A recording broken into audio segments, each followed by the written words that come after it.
Well, Vivian, thank you so much for joining me today. I'm really looking forward to this conversation. Yes, I am too. So thank you for coming by and coming to our production studios here at Microsoft to do this today. Oh my gosh, it is truly beautiful. This is really a treat.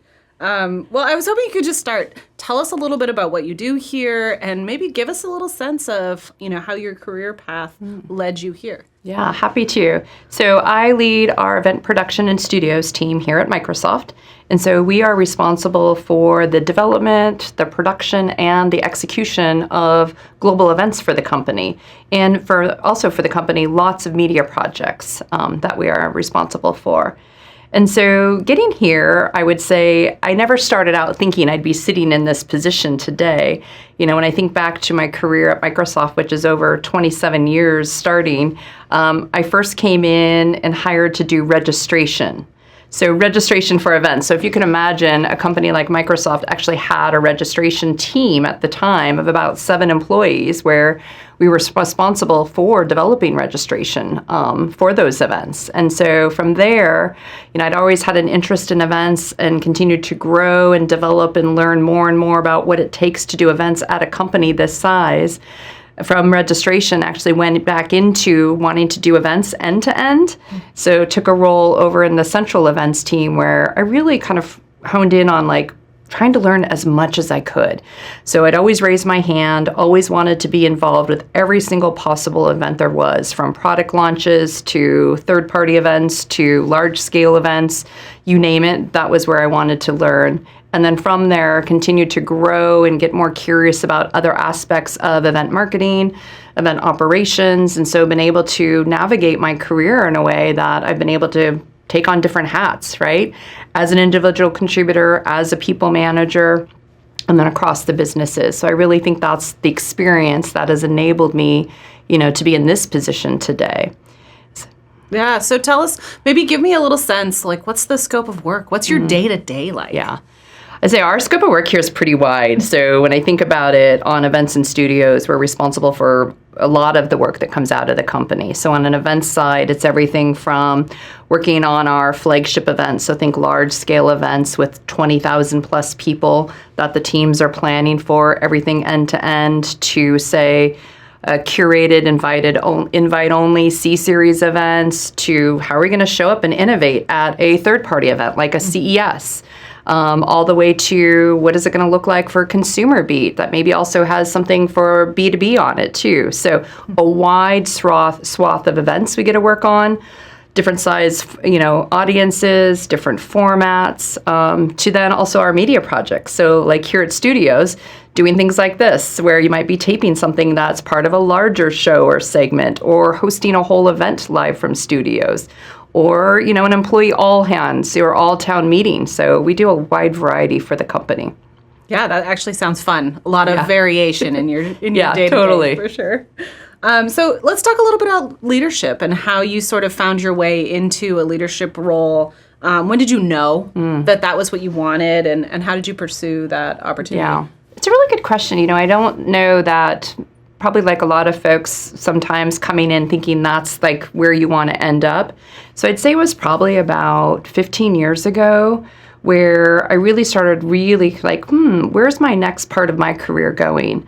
And I love events. That's my passion. So I've been fortunate through the years to work across an incredible group of people and projects here at this company to do that. But it was really about that 15 years ago that I think others first saw in me the leadership potential and really starting to kind of think about what does that path look like? What does that mean? Does that mean people management? Does that mean, leading a broad team?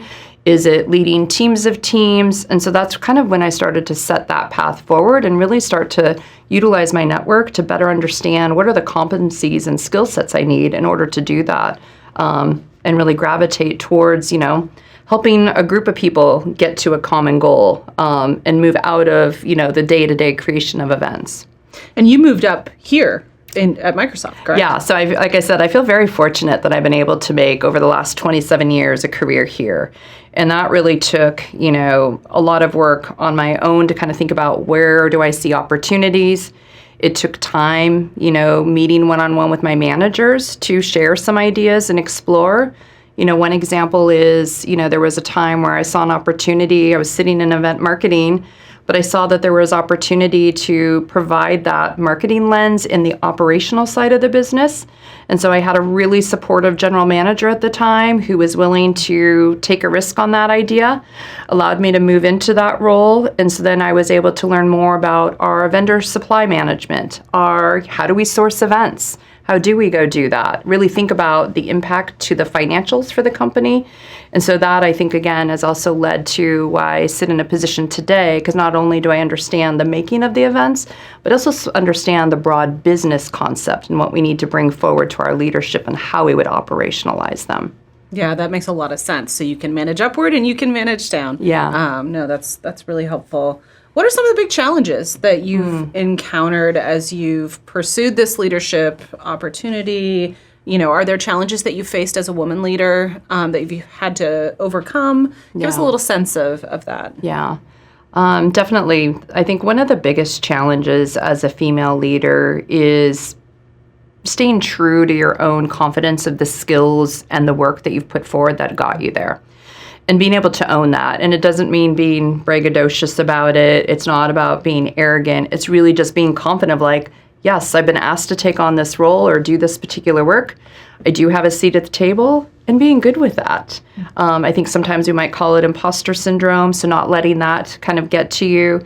So I used to do, and I still do to this day, simple things like if I were to go into a meeting, say it's an in-person meeting, am I taking my space at the table? Right? Not shrinking back. There might be others, and many times there always is, other people in the room that have, higher titles than I do, or I perceive them to have more experience than I do.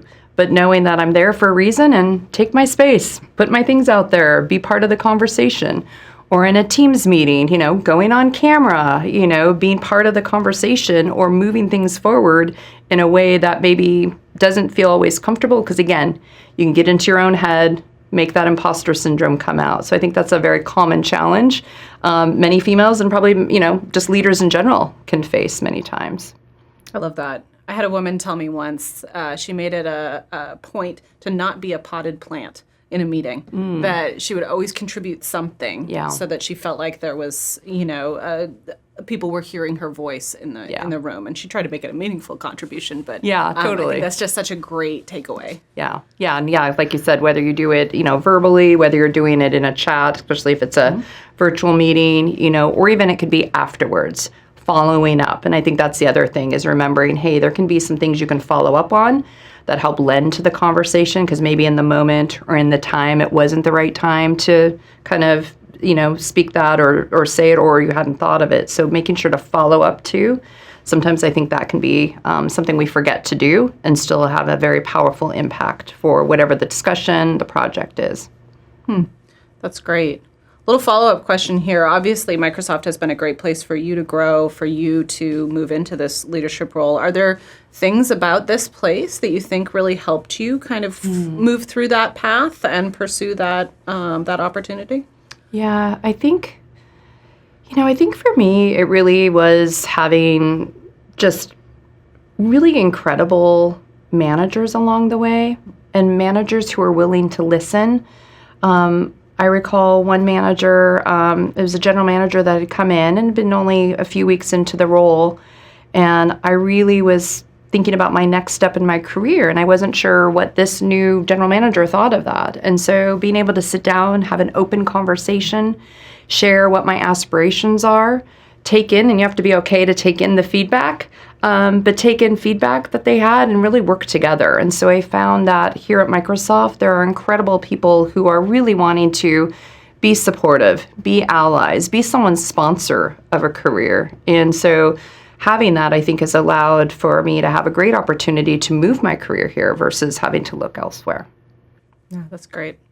So let's talk a little bit about some of those folks who helped you along the way. Yeah. Who has sort of been a mentor for you or even a sponsor, which I think is a little bit different, right? This is somebody who maybe was advocating for you that you weren't working with on a day-to-day basis. How did they impact your journey to leadership?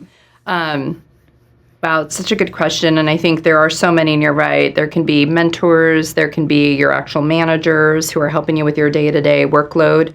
I think sponsors, people that are going to be advocates of your work. And so I'll step back and say one of the first things I do, and I actually look at this probably, I think about every 6 to 9 months, is I actually on a piece of paper draw out a boardroom table. So on a piece of paper, I actually put a rectangle, and then I think about who are all the people that are around my board of directors that will help me. And so they'll either help provide guidance, input, advice, people that'll be willing to tell me the truth, not just pacify, like, oh yeah, that's great, keep going. But that's the one thing I do is really look at who. And so when I look across that on the board of directors, I have, folks from work. So I think about, okay, my manager, who are those that, I either admire or have skill sets and competencies that I want to get better at, that I want to watch and follow. I put them down. Who are the people out in the industry that, again, either I admire or really appreciate their advice and feedback, and put them down.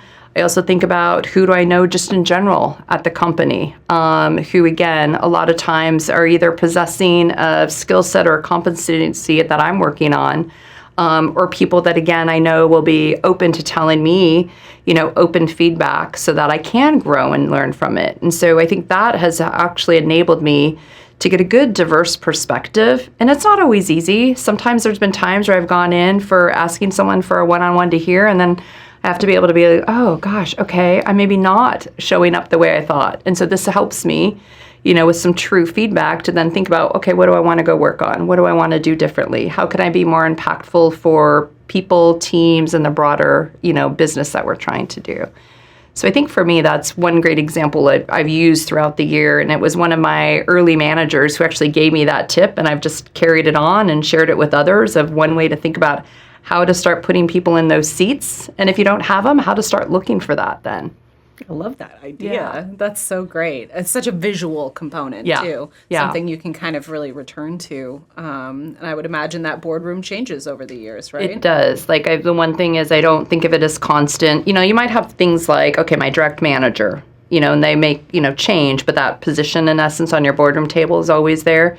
But as you grow, I think as a person and an individual, and your needs grow, depending on where your career is growing, sometimes the people across the boardroom table also change then.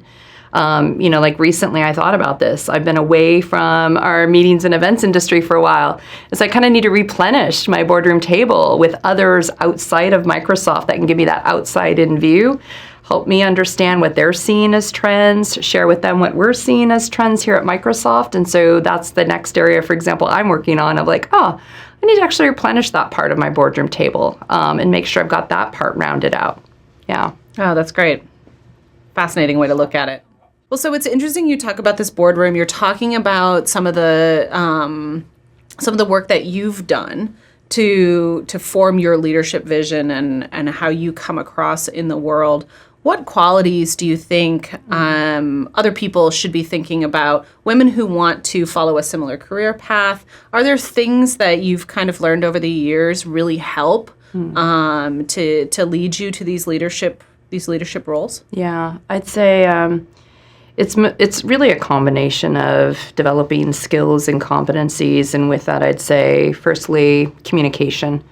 I think being able to communicate effectively a point of view, being able to communicate that moves people into action is a key area to focus on. I think secondarily, especially in the events business, being able to have adaptability and be able to manage the ambiguity. So when I think about the dynamics that are always changing in our world of events and meetings, being able to have those skill sets and lead people through are critical. And then I think thirdly is network. Don't shrink on the network. And I know network sometimes can be a hard word. I mean, even myself, I got to go network. But what I mean by that is really take in, who are all the different people that you want to surround yourself with, right? Because the answer, even as in a leadership position, doesn't mean, you have to know it all. You're going to bring it all. You have to figure it all out. Tap into that wide network. Learn from others, get a diverse perspective. And so I think if you focus on those three things, those really set up somebody really well as a leader. Well, something I'm going to pick on you for a second because something you said earlier really triggered for me too. You seem to have this kind of sense of humility. You were talking about, going out and getting feedback from folks and then having to be able to sort of distill that. Yeah. But then there's also a confidence that has to come along with that. How do you balance those two things, which you seem to do quite well? It's a good one. It's not always easy, right? We're all human, and it's hard to hear when there's sometimes constructive feedback. But I found as I've gotten older and also more steeped in my career that without getting any signals, input, feedback, you kind of don't know if how you're perceived is really how you're perceived. And so it's really just one really key way to really help you balance it out. There are days, I will admit, there are times where, the feedback can be hard to hear. And you might, behind closed doors, kind of take that moment where you're like, oh my gosh, so not what I thought. Okay, how do I ground myself and just lay it out there, but then use it as an opportunity? Or sometimes, you're like, oh my gosh, that is right. Okay, this actually is validating. I don't love it. Okay, but what do I want to do? So I personally love self-development. And so funny enough, the way I fall asleep at night is usually reading my Harvard Business Review or something in LinkedIn that kind of inspires me or helps me think about the leadership problem I'm working on or, the area of opportunity that I haven't quite figured out. So I kind of thrive on that. So I know it's not always for everybody, but I'd say if you can, take a little risk, start off small, maybe work with somebody that you really trust, that can give you honest feedback, and then take it in, see how that works for you. I journal a ton, so journal it out, write some things out, find the balance that works for you on how you want to bring input in and feedback, and then how you want to kind of manage what you do with that. As a writer, I like the journaling piece. I'm going to hang on to that. I like that a lot. So why events? Let's just talk a little bit about the business case for events. Obviously, that's why everybody is coming to the Northwest Events Show. But give us the case for Microsoft. Yeah, events. I would say for Microsoft, and this holds true for any company, is events are such an powerful platform for engaging with our audiences, our customers, our partners, employees, depending on who your audience is, or multitude of audiences for your events. And so by doing this, you can actually foster deeper relationships, even with your your known audience. You can also get net new audience, right? So you always want to acquire new businesses, right? It also really hits on brand love. And so our goal is to get everyone, across our customers and partner ecosystem, brand loyalty with us. And then, of course, sales. We're always trying to use events as part of the marketing funnel that ultimately moves sales. And so the other area too, events also allow you the opportunity for hands-on showing innovation. So nothing better than real-time seeing your customers and partners or employees engaging with whatever the content is that you're putting in an event, getting real-time feedback that you can take back, whether that's engineering, taking it back to marketing, taking it back to sales.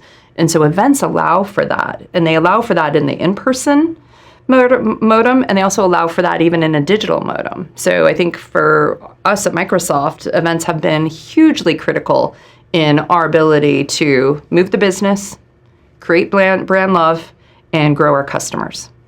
Do you have a moment when you think about all the events that you've done over the years that you felt was particularly impactful in that way? I'm putting you on the spot. There's so many to choose from, Emily. I'll take a recent example, was our Microsoft AI tours, right? So these are one-day free events that we're doing around the globe. And I was able to go most recently to the one we just did in New York City, and to be able to stand there and watch the audience take in the sessions, watching them hands-on play around with some of our Copilot enablement and our AI tools. It's just really rewarding, right? Because you can start to see and you start to hear the questions they're asking, and it gives you a better sense of, okay, how are these events actually impacting our customers? And then what is it that we're going to take back and continue to evolve and even improve on, so that each time we are getting better and better, and we're really getting close to the pin for all of our customers and partners of what they want to see. So that's just one recent example. I've got too many. We need a whole another hour. It's another episode, I think, Emily, to talk through all the events that I think are so amazing that we do. All right. Well, we'll have to put a pin in that then. Yeah. Well, so last question for you, Vivian. I'd love to hear what advice you have for others who might want to pursue a career in this industry, maybe are earlier in their career. Yeah. I'd say build a network. I can't emphasize that enough. I mean, just start to get to know as many people as you can. And especially if you're early in career, really just take the time to expand the network. Go to things that are happening in your area. Many times in the events and meetings industry, you don't have to just join an organization. You can go into small things or free things, so definitely do that. I'd say ask for opportunities to try new things or get hands-on experience in your role. You'll be surprised how many times if you go to a manager, they might be open to expanding what you're doing to actually take on something or go see another event. I do that a lot with folks, even here at Microsoft, who have an interest. And it's like, great, we'll come down to one of our shows. We're more than welcome to walk you through. Or if somebody's interested in media, come over to studio, see what happens here. We'd be happy to show you around and see if this is someplace you want to pursue as a career. And then I'd say be curious, continually be curious. I think that's what's also fueled my career is I'm always curious. I want to learn more. I think of it as always learning and not knowing everything. Like, how can I figure out this? How might I know about this piece? Ooh, I'm fascinated over here. Be curious, learn, and try to, take risks. I think those are the things that will enable you, even if you're early in career or later in career, to keep moving forward with what your career journey is. Such wonderful advice. I love the curiosity piece as a journalist. I feel like that's something that you have to have. No, that's great. Well, Vivian, is there anything that I didn't ask you that you wanted to add today? Gosh, you hit on so many things. I think those are the big things. I mean, if anything, I'm always here. I'm happy if anyone ever wants to reach out. I do a lot of mentoring sessions. I love to help those who are interested kind of find their way or see what might be possible. So please don't hesitate to reach out. I'm sure we'll make sure people have a way to connect with me. I think that's an offer that people will take you up on. So thank you for that. Really appreciate it. It was so lovely to talk to you today. Thank you for doing this. It was so great to meet with you, and thank you again for coming here. So thanks so much. Absolutely. Thanks for hosting us. Yeah.